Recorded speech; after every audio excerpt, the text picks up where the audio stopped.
Hello and welcome back to Mommy and Minnie. My name is Madison and I am here to teach you how to teach your Minnie to read. Today's topic is letter sounds or phonological awareness. If you remember, I have this little graphic of an umbrella to show phonological awareness and all of its raindrops. In this video, we'll be talking about the first four, which are the easiest side, and then in my next video, we'll be talking about phonemic awareness and that side. Today, we'll be talking about sentences, syllables, onset and rhyme, and rhyming. Okay, so first is sentences. The reason why we start with sentences is, if you remember my graphic from last week, it's an hourglass. Children learn phonemics, so sounds, before they learned orthography, which is written word. We start with sentences, words, syllables, onset and rhyme, phonemes, which are just sounds, letter sounds. Then they connect the two in the middle, and it goes back out, so they learn letters with their sounds, blending, syllable types, and words. So first we're going to start with sentences. What I like to do with this one is show fingers. If you're just working with one child, it's pretty easy one-on-one, but it's also great in a group of kids if you're a teacher or you have lots of kids at home. Anyway, so for this activity, I just say, listen to my sentence and tell me how many words you hear. Hello, my friend. And then they count them. Hello, my friend. And they hold up how many fingers they hear. I like to use fingers for a big group because that gives other kids time to think. So I wait till everybody has their fingers up and they've thought about how many words it would be, and then I tell them the right answer and we go over, okay, where did you go wrong? Why did you think it was 4? We try to hear and listen for those words, and then if they get it right, congrats, good job, way to listen. Another example would be, the car is red, and the child thinks, the car is red.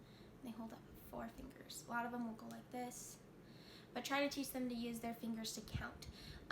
This also becomes handy when we start writing. I always ask my kids to count out how many words we're going to write so that they know, oh, this sentence has this many words. I need to prepare myself to write this many words. The next one I want to go over is syllables. Syllables are best taught when I combine and it's writing and sounds. Every syllable has one vowel in it. And so I have a really amazing game for this. I was taught at a teacher training how to teach syllables, and it's the best way I've ever learned. And I will have a whole blog post on syllables and teaching syllables when we get farther into writing. But for today, the only activity I'm going to have is the Clop It Out method. I like to start with compound words. One word like cat. Kids think it has ka-at. They think there's 3 syllables because one syllable is kind of hard to hear. So I always kind of try to explain to them in a funny way. I'll say, do you ever say cat? Look at that, cat. And they like laugh and they say no. And I'm like, so the syllable is cat. We clap it out once, cat. I also teach them to use their jaw. It only drops once, cat. So what I would do is I have a single word, and then a compound word. So I teach them rain, then they do rain. Then you say, what about coat? Coat. Now raincoat, raincoat, rainbow, catfish. Okay, then we move to onset and rhyme. Onset is just the first sound in a word, and I like to use fists for most of my onset and rhyme activities. So it's the first sound in a word, like in the word cat, it's k. And rhyme is the last sounds in a word, so at in cat, ka-at. They're easier for kids to understand than segmenting into every individual sound, so that's why it's a great beginning activity to teach. So how I would teach this is I would say, we are going to say the first sound in a word and then the rest of the sounds. Listen carefully to my word.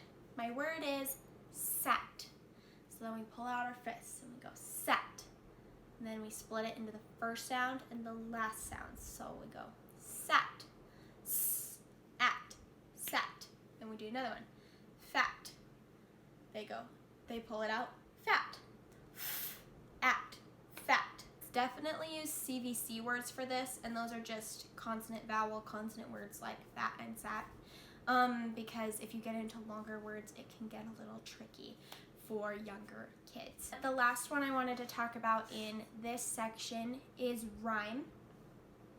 Rhyming is such a fun activity, and it's probably one of the first ones experts have you teach your babies even. Like, you have nursery rhymes, and they like you to listen and watch shows and songs and all those things that have rhyming words in them.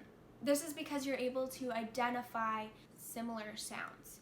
So an activity I have for this is I play one of these things is not like the other. So I will say 3 words and 2 of them will rhyme. How I teach rhyme is I say, when a word rhymes, it has the same end sound. I'm going to say 3 words, 2 of them will rhyme and 1 will not. Listen as I model for you. The words are net, pet, cab. Which words rhyme? Net and pet rhyme. They both have et. Cab. Does that have an et in it? Ab. No, it doesn't have et. So net and pet rhyme, and cab is the odd one out. You can look up CVC word lists and just look through them and see which ones have the same ending to create your list of one of these things is not like the other. Another fun thing about rhyming is it's in lots of books. This is the book I'm going to show today. I also want to start showing a lot of books in my blogs because I love children's books, and there are some really great ones out there, especially new ones that have some amazing authors and illustrators. So today is the library book. It's by Tom Chapin and Michael Mark and illustrated by Chuck Gorenick. It will be posted to Amazon on my blog. But the reason why I like this book is it has lots of rhyming words in it. It also is a great source because this little girl loves reading, and she thinks that all of the characters in the book come to life and want to come home with her. So it gets my kids excited about reading books because they look through and they see all the characters, and I try to have them guess what books they're from. Like, this is Frog and Toad, Pinocchio, Winnie the Pooh,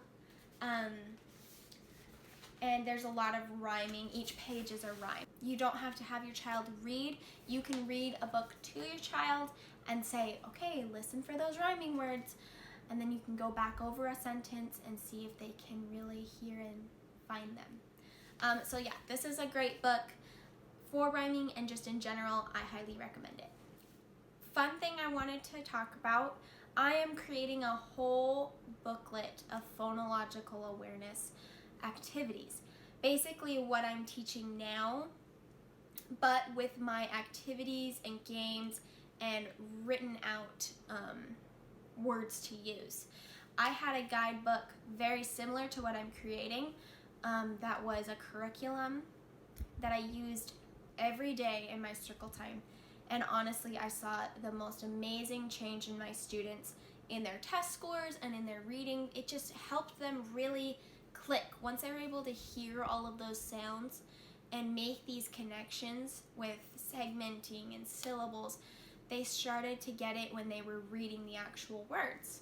So I'm a big believer in phonological awareness, and I hope that when I make this booklet, you guys will be able to use it. It will be for purchase on my blog. I am still working on it. It takes quite some time to create your own booklet. So hopefully in the next few weeks I'll have it out and I will post it up there. There will also be a video of me and a student demonstrating how to use the book and the activities. So if you purchase it, you'll be able to access that video. So that's the first part of phonological awareness. Tune into my next video to see the other part of phonological awareness.